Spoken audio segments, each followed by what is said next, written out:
ഫേവറായിട്ട് ഒന്നും പറയില്ലെന്ന് അറിഞ്ഞൂടെ? ചെലപ്പോ പറഞ്ഞുകൂടാന്നൊന്നുമില്ലല്ലോ. നിനക്ക് വിശ്വാസമുണ്ടോ? മിഥുനും ആന്റിയും കൂടിയല്ലേ പോയേക്കുന്നേ. അപ്പൊ കല്യാണത്തിന്റെ കാര്യം ഉറപ്പായും സംസാരിക്കും. ഒന്ന് പോടി പൊട്ടത്തി. മേഘന ജീവനോടെ ഉണ്ടെന്നാ അരുണിമേച്ചി വിശ്വസിച്ചിരിക്കുന്നെ. ആ വിശ്വാസം ശരിയാണോ തെറ്റാണോ എന്ന് അറിയാൻ വേണ്ടിയാ അവര് അമ്മയും മോനും കൂടെ പോയിരിക്കുന്നത്. നീ വെറുതെ പകൽക്കിനാവ് കണ്ട് മോഹിക്കേണ്ട.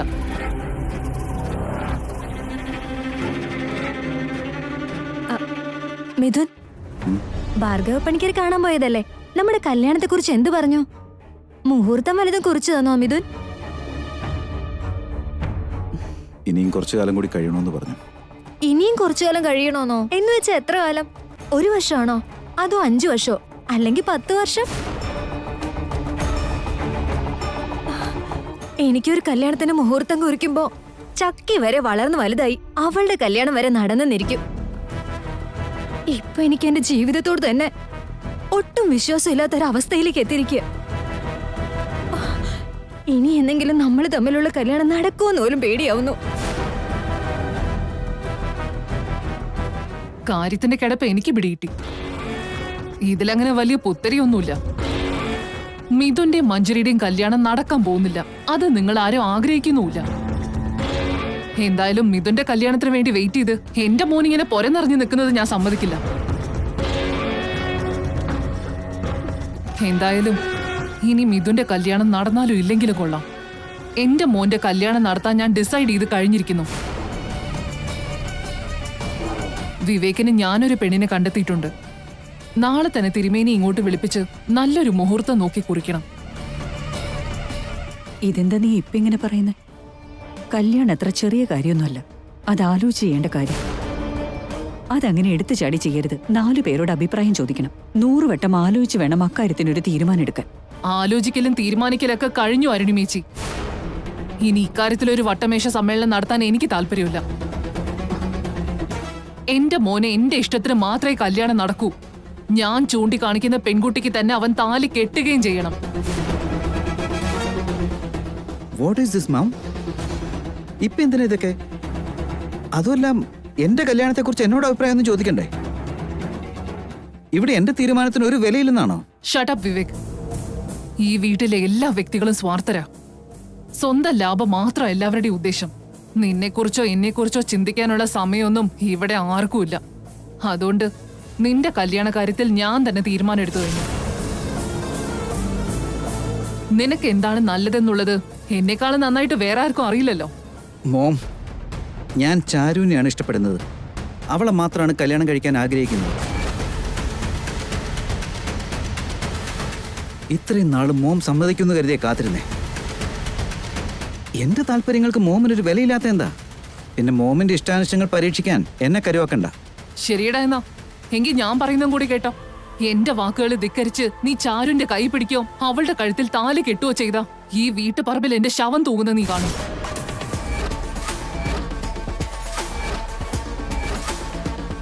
എന്റെ ജഡത്തെ കടന്നു ചെന്ന് അവളുടെ കഴുത്തിൽ താലി കെട്ട് ഒന്നിച്ച് ജീവിക്കുകയോ ചെയ്തോ? ചെറിയമേ, എന്തിനാ ഇങ്ങനെ കടുത്ത വാക്കുകൾ പറയുന്നു? അവന്റെ കൈയും കാലും ചങ്ങലക്കിട്ട് ഒരു പൊട്ടക്കിണറ്റിലേക്ക് എടുത്തെറിയുന്ന പോലെയുണ്ട് ഈ വാക്ക്. ഇങ്ങനെ ഒരു തീരുമാനം എടുക്കുന്നതിലും ഭേദം വല്ല കുളത്തിലോ കിണറ്റിലോ കൊണ്ട് മുക്കിക്കൊല്ലവനെ. ചെറിയമേ കാണിക്കുന്നൊന്നും ശരിയല്ല. ഈ തീരുമാനം ഒരിക്കലും വിവേകിന് സന്തോഷം ഉണ്ടാക്കുകയില്ല. മതി, നീ നിർത്ത് മിഥുൻ. ഉപദേശിക്കാൻ എല്ലാവർക്കും താല്പര്യ, പക്ഷെ സ്വന്തം പ്രവൃത്തിയിൽ അതൊന്നും കാണില്ലെന്നേ ഉള്ളൂ. ഇവിടെ എല്ലാവരും അവരവരുടെ തോന്നിയാസല്ലേ ചെയ്യുന്നേ. അതുകൊണ്ട് എന്റെ മോന്റെ കാര്യം ഞാൻ തന്നെ തീരുമാനിച്ചോളാം. ദയവ് ഇത് മറ്റാരും ഈ കാര്യത്തിൽ ഇടപെടാതിരുന്നാ മതി.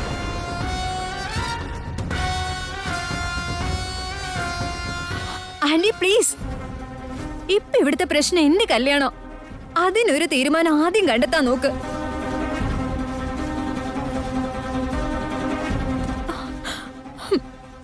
എന്റെ അമ്മ മരണപ്പെട്ടത് ഏത് അവസ്ഥയിലാണെന്ന് ആന്റിക്ക് അറിയാലോ. ആര് കാരണമാണ് എന്റെ അമ്മയ്ക്ക് ആ അപകടമരണം ഉണ്ടായതെന്നും ആന്റിക്ക് അറിയാലോ.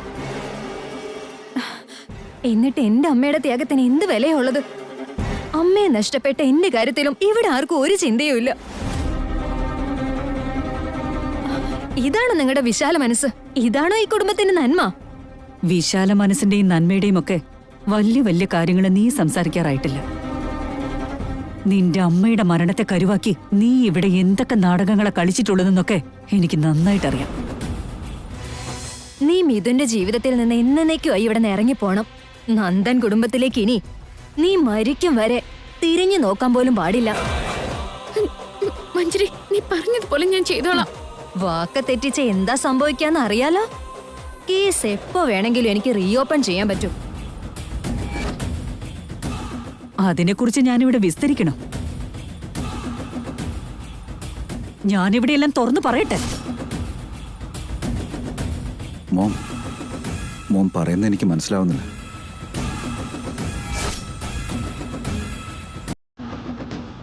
അവളവളുടെ അമ്മയുടെ മരണം വെച്ച് എന്ത് നാടകം കളിച്ചെന്നാ പറയുന്നേ?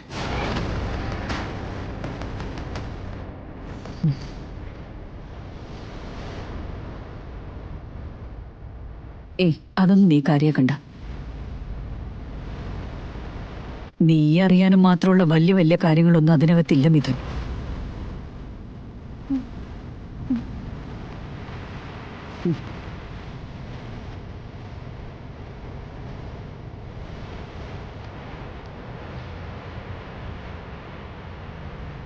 ഒന്നുണ്ട് മഞ്ജരി, നിനക്ക് ഈ കുടുംബത്തിലുള്ളവരുമായി നല്ലൊരു ബന്ധമുണ്ടെങ്കിൽ മാത്രമേ നമ്മുടെ കല്യാണത്തെക്കുറിച്ച് ചിന്തിക്കാനാവൂ. ഈ വീട്ടിലെ ആർക്കെങ്കിലും അതിനെക്കുറിച്ച് അഭിപ്രായ വ്യത്യാസം ഉണ്ടെങ്കിൽ നമ്മുടെ ഈ കല്യാണം ഒരിക്കലും നടക്കാൻ പോകുന്നില്ല. അത് നീ ഓർമ്മ വെച്ചു.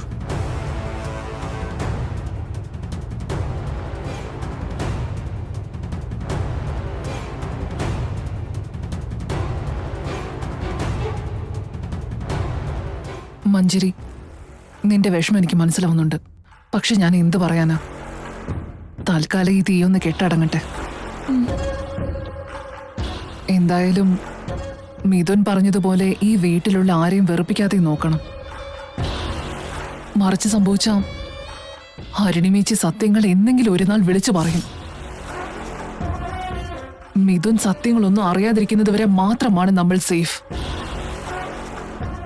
അവനെങ്ങാനും എല്ലാം അറിയുകയാണെങ്കിൽ പിന്നെ നിനക്ക് ഈ വീട്ടിൽ ഒരു സ്ഥാനം ഉണ്ടാവില്ല. ഞാൻ അത്രയ്ക്ക് വലിയ മരമണ്ടിയാണെന്ന് ആന്റി കരുതിയോ? വിവേകിന്റെ കല്യാണം നടത്താൻ പോവല്ലേ? അതേ കല്യാണ മണ്ഡപത്തിൽ വെച്ച് എന്റെയും മിഥുന്റെയും കല്യാണം നടക്കും വിധം ഞാനൊരു പ്ലാൻ ഉണ്ടാക്കിയിട്ടുണ്ട്. ആന്റി കാത്തിരുന്ന് കണ്ടോ.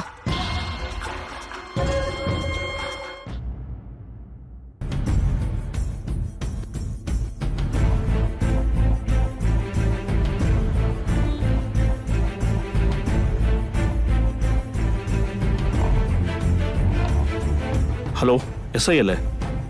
മേഘയെക്കുറിച്ചുള്ള എന്തെങ്കിലും വിവരം കിട്ടിയോ? ഇതുവരെ അവൾ വീട്ടിൽ തിരിച്ചെത്തിയിട്ടില്ല. ഇതിപ്പോ പരാതി വന്നിട്ട് എത്ര നേരമായി?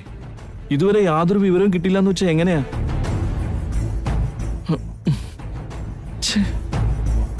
അർജുൻ, കാര്യമില്ലാതെയാണോടാ നീ മേഘയെ കുറിച്ച് ഇങ്ങനെ ടെൻഷൻ അടിക്കുന്നത്? അവൾ എങ്ങോട്ടെങ്കിലും ഒന്ന് പോയതായിരിക്കും. ഫോൺ ചെയ്തിട്ട് അവൾ എടുക്കുന്നില്ല. എന്നാ പിന്നെ അവൾക്കെങ്കിലും ഒന്ന് ഫോൺ ചെയ്ത് വൈകുന്നൊന്ന് അറിയിച്ചൂടായിരുന്നോ? എന്തായാലും ഇതങ്ങനെ അമ്മയെ പോലെ അത്ര നിസ്സാരമായിട്ട് കാണാൻ എനിക്ക് സാധിക്കില്ലമ്മേ. നിന്റെ ഈ സ്വഭാവം എപ്പോഴും ഉള്ളത് തന്നെയാ. മേഘയുടെ കാര്യം വരുമ്പോ നിന്റെ ടെൻഷനും വിഷമവും ഒക്കെ വല്ലാണ്ട് കൂടുന്നുണ്ട്. എനിക്കറിയാടാ, നിനക്ക് മേഘയുടെ സ്നേഹം അല്ലേ മോനെ?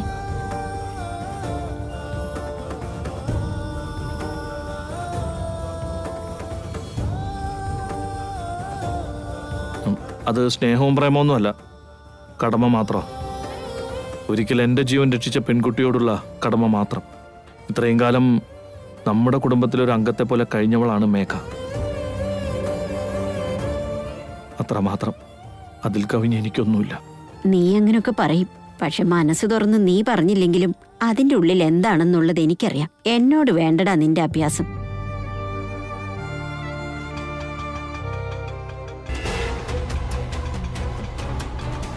എടാ മോനെ, ഞാൻ പറഞ്ഞില്ലായിരുന്നോ മേഘ ഒരു കുഴപ്പവും ഇല്ലാണ്ട് വീട്ടിലേക്ക് തിരിച്ചെത്തിക്കോളൂന്ന്?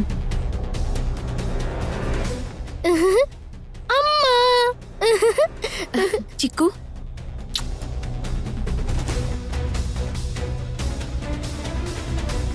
അമ്മേ, അമ്മ ഇത്രയും നേരം എവിടെ പോയതാ? അമ്മയ്ക്ക് വല്ലതും പറ്റിയോന്നോർത്ത് ഞാൻ പേടിച്ചിരിക്കായിരുന്നു അമ്മേ. അയ്യോ പേടിച്ചു പോയ മോനെ. അതെന്തിനായിരുന്നു? പിന്നല്ലാണ്ട് എന്താ നീ ചെയ്തത്? നിന്റെ ഫോണോ വർക്ക് ചെയ്യുന്നില്ല. ഒന്നുമില്ലെങ്കിൽ എവിടെ പോയതാണെങ്കിലും ഒന്ന് പറയണ്ടായിരുന്നോ? കൊച്ചുകുട്ടിയല്ലേ, അവന് പിന്നെ പേടിയുണ്ടാവില്ലേ? എന്നാലും എന്റെ പേടിയൊന്നും വലിയ കാര്യമല്ല അമ്മേ. അർജുൻ പപ്പയുടെ കാര്യം അറിയോ? എന്നെക്കാളും കൂടുതൽ പേടിച്ചത് അർജുൻ പപ്പയാ. അമ്മ ഇവിടെ കാണാതെ പോയെന്ന് കരുതി എല്ലാവരുടെ ഫോൺ ചെയ്ത് ചോദിച്ചു. ഒരിടത്തും ഇല്ലെന്നറിഞ്ഞപ്പോ അമ്മയുടെ ഫോട്ടോ എല്ലാം പോലീസ് സ്റ്റേഷനിലോട്ട് അയച്ച് കംപ്ലൈന്റ് വരെ എഴുതി കൊടുത്തു. എന്ത്? പോലീസിൽ കംപ്ലൈന്റ് ചെയ്തെന്നോ? ശരിയാണോ മോളെ? ഉത്സവപ്പറമ്പിൽ കാണാതായ കുഞ്ഞിനു വേണ്ടി അമ്മ കിടന്ന് പെടയുന്നത് പോലെയാ നീ സമയത്ത് വീട്ടിലെത്താതായപ്പോ അർജുൻ ഈ വീട്ടിൽ കിടന്ന് കാണിച്ച കോഷ്ടികള്. നിനക്ക് വല്ലതും പറ്റിപ്പോയോ എന്നുള്ള പേടിയുണ്ട് പോലീസിനെ വിളിച്ച് അവനൊരു കംപ്ലൈന്റും കൊടുത്തു നീ. അർജുനെ വിളിച്ച് കംപ്ലൈന്റ് വേണ്ടെന്ന് പറയും. അല്ലെങ്കിൽ പോലീസ് ആ ഫോട്ടോയും വെച്ചോണ്ട് മേഘയെ തപ്പി ഈ പ്രദേശം മുഴുവൻ നടന്നിരിക്കും. Thank God, താനിങ്ങ് തിരിച്ചെത്തിയല്ലോ. ഇപ്പോഴാ എന്റെ മനസ്സിലെ തീയൊന്ന് അണഞ്ഞു കിട്ടിയത്. അർജുൻ എന്തൊരു വിഡിത്ത ഈ കാണിച്ചു കൂട്ടിയത്?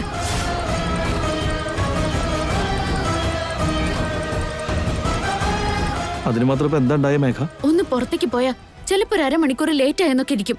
ഒരു പക്ഷെ ഒരു 1-2 മണിക്കൂറാവും. അതിനിടയ്ക്ക് പോലീസ് കംപ്ലൈന്റ് ഒക്കെ കൊടുക്കാന്ന് വെച്ചാ അതും പോരാഞ്ഞിട്ട് എന്റെ ഫോട്ടോ പോംലെറ്റിൽ അടിച്ച് വിതരണം ചെയ്ത് എല്ലാരും വിളിച്ച് പറയാ ചെയ്യാ. മോളെ മേഘേ, അതിനിപ്പോ എന്താ ഉണ്ടായേ? കംപ്ലൈന്റ് പിൻവലിക്കാവുന്നതല്ലേ ഉള്ളു മോളെ. അതിനെന്തിനാ നീ ഇങ്ങനെ ബഹളം വെക്കുന്നേ? ഞാൻ നിങ്ങളോടൊക്കെ എത്ര വട്ടം പറഞ്ഞിട്ടുള്ളതാ എന്റെ കാര്യങ്ങളെ കുറിച്ച് ആരോടും പറയരുതെന്ന്, മറ്റുള്ളവരുടെ മുന്നിൽ എന്നെ കൊണ്ടുപോയി നിർത്തരുതെന്ന്. അതെന്നെ കൂടുതൽ അപകടങ്ങളിലേക്ക് നയിക്കേ ഉള്ളൂ. ഇപ്പൊ നിങ്ങൾ കൊടുത്ത ആ ഒരു ഫോട്ടോ കൊണ്ട് എന്റെ കാര്യങ്ങൾ നാട്ടുകാർ മുഴുവൻ അറിയാൻ പോവാ. ഇതൊക്കെ കാര്യങ്ങൾ മനസ്സിലാക്കി തന്നെയാണോ നിങ്ങൾ ചെയ്യുന്നത്? അതോ എന്നെ കുറിച്ച് മറ്റുള്ളവർ മനസ്സിലാക്കാൻ വേണ്ടി നിങ്ങൾ മനഃപൂർവ്വം ചെയ്യുന്നതാണോ?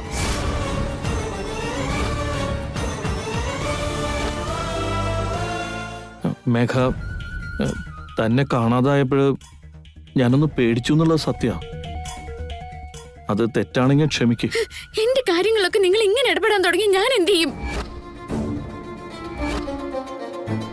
ഞാൻ ഈ വീട്ടിൽ താമസിക്കുന്നു, നിങ്ങളുടെ അടുത്ത് ജോലി ചെയ്യുന്നു, അത്രേ ഉള്ളൂ.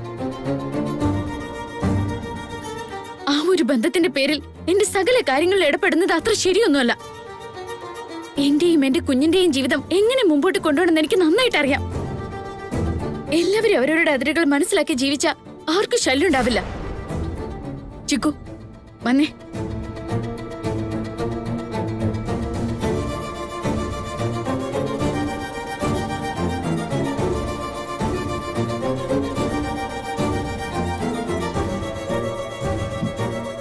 ഇതിന് മാത്രം പറയാൻ ഞാൻ എന്ത് തെറ്റ് ചെയ്തിട്ടാ? അവൾക്ക് വല്ലതും പറ്റുമെന്ന് ഞാൻ പേടിച്ചുപോയി. അതുകൊണ്ട് അവൾ എവിടെയാണെന്ന് അറിയാനൊന്ന് ശ്രമിച്ചു. പോലീസിൽ കംപ്ലൈന്റ് കൊടുത്തതിന്റെ പേരിൽ ഇത്രയ്ക്കൊക്കെ വേണോ? അവളോട് അത്രയേറെ കരുതലും സ്നേഹവും ഉള്ളതുകൊണ്ടല്ലേ നമ്മൾ ഇങ്ങനെയൊക്കെ ചെയ്തത്, അല്ലാതെ അവളെ ശല്യം ചെയ്യാന്. പക്ഷേ അവള് പറഞ്ഞിട്ട് പോയത് നമ്മൾ അവൾക്കൊരു ശല്യമായി എന്നല്ലേ, നമ്മൾ അതിര് കടക്കുന്നു എന്നല്ലേ. ഒന്നും മിണ്ടാതിരിക്കടാ. അവൾ എവിടെ പോയതാണാവോ? ചിലപ്പോ അവിടെ വല്ല പ്രശ്നവും ഉണ്ടായിട്ടുണ്ടെങ്കിലോ? ആ ദേഷ്യവും സങ്കടമൊക്കെ ആവും ഇവിടെ തീർത്തത്. മേഘയുടെ മനസ്സ് നിനക്കറിഞ്ഞൂടെ? അത്ര പെട്ടെന്നൊന്നും അവൾ ആരെയും ഒന്നും പറയാത്ത പ്രകൃത. നമ്മൾ വേണം അവളെ മനസ്സിലാക്കാൻ ശ്രമിക്കാൻ.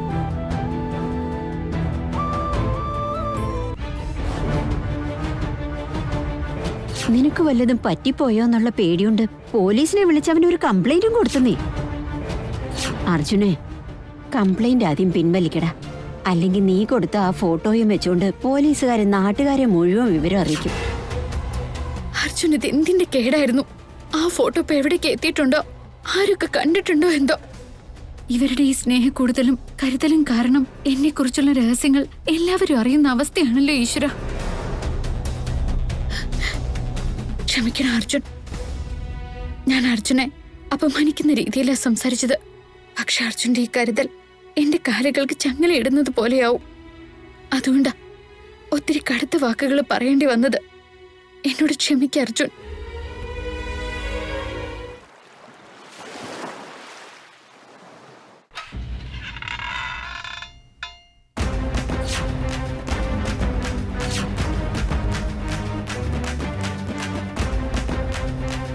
അല്ല, നിനക്കൊരു അല്പെങ്കിലും ഉളുപ്പുണ്ടെങ്കിൽ ഇത്രയൊക്കെ നാണം കെടുത്തിയിട്ടും വീണ്ടും ഈ വീടിന്റെ പടി കയറുവോ? യഥാർത്ഥത്തിൽ ഈ ചാരുവിനെ പോലെ ഉള്ളവളുമാരെ വീടിന്റെ പടിപ്പുരയ്ക്ക് പുറത്ത് നിർത്തേണ്ടതാ. നടുമുറ്റത്ത് കൊണ്ടുവന്ന് പ്രതിഷ്ഠിച്ച് പൂജിക്കാനാണല്ലോ ഇവിടെ ഉള്ളവരുടെ ശ്രമം.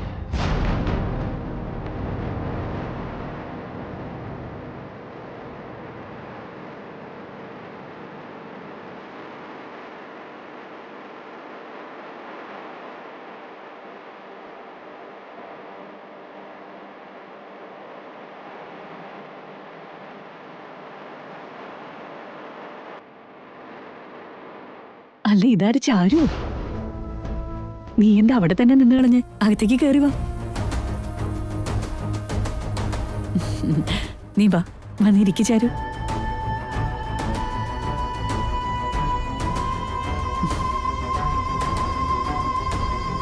എന്താ ചാരു ഈ വഴിക്കൊക്കെ? അത് ആന്റി, ഞാനാ ചാരുവിനെ വിളിപ്പിച്ചത്.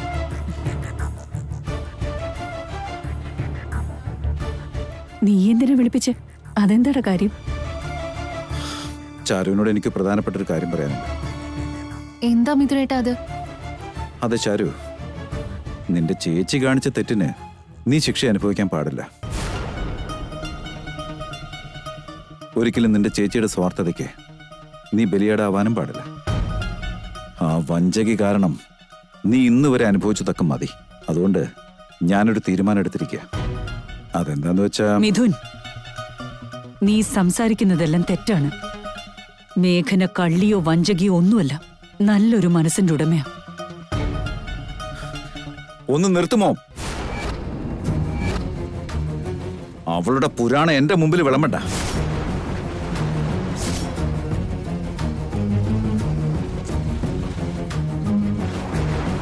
അവള് കാരണം ഈ കുടുംബത്തിന് എന്തൊക്കെ അനുഭവിക്കേണ്ടി വന്നേന്നറിയാലോ.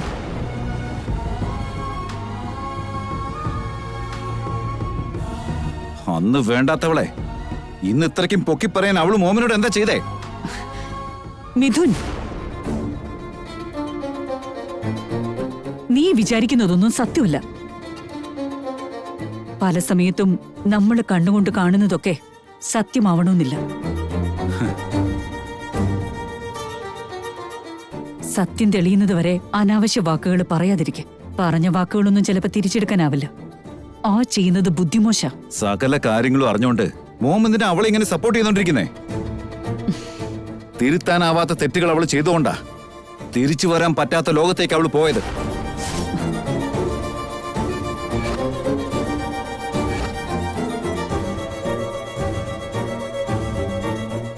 അതെന്തെങ്കിലും ആട്ടെ, മേഘനയുടെ നല്ലതും ചീത്തയൊന്നുമല്ല ഇവിടുത്തെ വിഷയം. മേഘന കാരണം ചാരു ശിക്ഷിക്കപ്പെടാൻ പാടില്ല എന്ന് എനിക്ക് ആഗ്രഹമുള്ളൂ. നിന്റെ ചേച്ചിയോട് എനിക്ക് വെറുപ്പാണെന്നുള്ള കാര്യം നിനക്കറിയാലോ. എന്നേക്കുമായി അവൾ എന്റെ ജീവിതത്തിൽ നിന്ന് പോയി എന്നും നിനക്കറിയാം.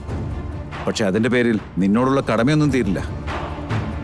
നിനക്ക് സുരക്ഷിതമായൊരു ഭാവി ഒരുക്കി തരേണ്ടത് ഞാനാ. ആ കടമ നിർവഹിക്കാൻ ഞാനൊരു വഴി കണ്ടെത്തിയിട്ടുമുണ്ട്. മിഥുനേട്ടൻ പറയുന്നൊന്നും എനിക്ക് മനസ്സിലാവുന്നില്ല. വിവേകിന് ചെറിയമ്മ ഓൾറെഡി ഒരു ബന്ധം കണ്ടെത്തി കഴിഞ്ഞിരിക്കുക.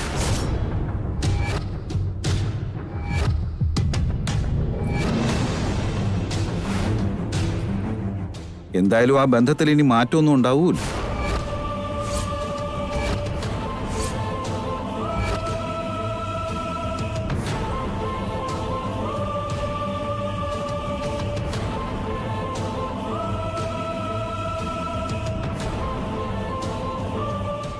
എന്തായാലും ആ അധ്യായം ഇവിടെ തീർന്നിരിക്കുക. ഇവിടെ എല്ലാവരും അവരവരുടെ സ്വാർത്ഥതയ്ക്ക് മാത്രമാണ് വില കൊടുക്കുന്നേ. അതുകൊണ്ട് ഇനിയും വിവേകിനു വേണ്ടി നീ കാത്തിരിക്കുന്നത് അർത്ഥശൂന്യവും.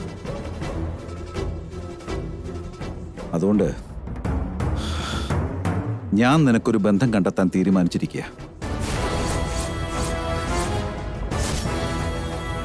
വാവ്, വെരി നൈസ് മിഥുൻ.